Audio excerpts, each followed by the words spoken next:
पूर्व army chief MM Naravane की किताब को लेकर संसद में हर रोज हंगामा हो रहा है। सरकार कह रही है कि किताब पब्लिश ही नहीं हुई, जबकि राहुल गांधी किताब लेकर संसद में पहुंच गए। अब ऐसे में सवाल उठा कि जब किताब पब्लिश ही नहीं की गई तो फिर आखिर बाहर कैसे आ गई, लीक कैसे हो गई। इसी की वजह से किताब पब्लिश करने वाली पेंगुइन इंडिया कंपनी की टीम से दिल्ली पुलिस स्पेशल सेल ने पूछताछ की है और शुरुआती जांच में साजिश के संकेत मिले हैं। आरोप है कि किताब को मिनिस्ट्री ऑफ डिफेंस की क्लियरेंस के बिना सुनियोजित तरीके से लीक किया गया। साथ ही इसकी ऑनलाइन बिक्री सबसे पहले कनाडा, ऑस्ट्रेलिया, जर्मनी और अमेरिका में शुरू हुई। अब इसे लेकर राजनीतिक प्रतिक्रियाएं सामने आ रही हैं।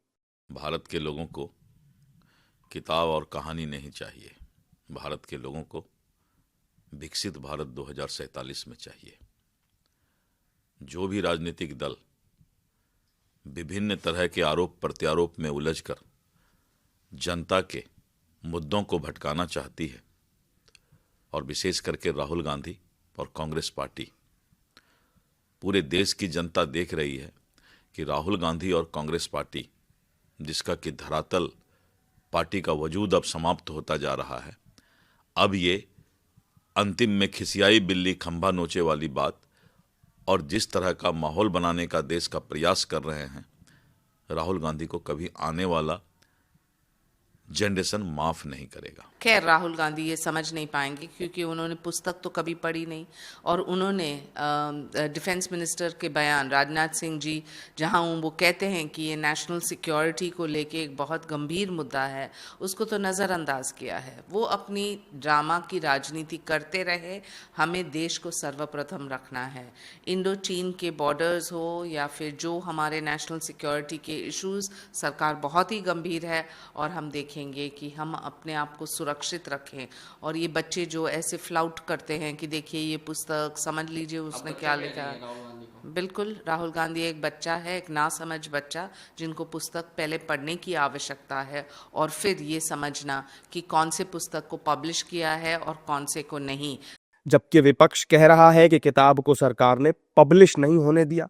किताब पर सवाल उठाना मतलब पूर्व आर्मी प्रमुख पर सवाल उठाने के बराबर है। उनकी किताब में ऐसा कुछ नहीं है जो ऑफिशियल सीक्रेट्स एक्ट का उल्लंघन करता हो, और वो एक रिस्पॉन्सिबल फॉर्मर आर्मी चीफ हैं। उन्होंने पूरी रिस्पॉन्सिबिलिटी से किताब लिखी होगी। जिन्होंने देश की जिम्मेदारी संभाली हो एज एन आर्मी चीफ, आप कह रहे हैं कि उन्होंने अपने देश को कॉम्प्रोमाइज कर दिया होगा अपनी किताब के माध्यम से, अपने शब्दों के माध्यम से।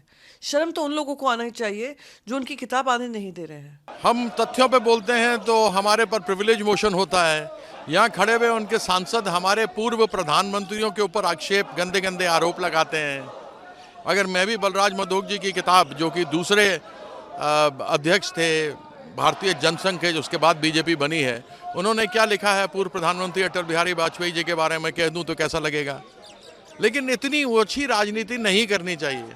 जानकारी के मुताबिक दिल्ली पुलिस की स्पेशल सेल ने पेंगुइन इंडिया कंपनी से सवाल पूछे हैं और स्पेशल सेल कंपनी के जवाबों से यह तय करेगी कि किताब के लीक के पीछे साजिश है या फिर कोई लापरवाही।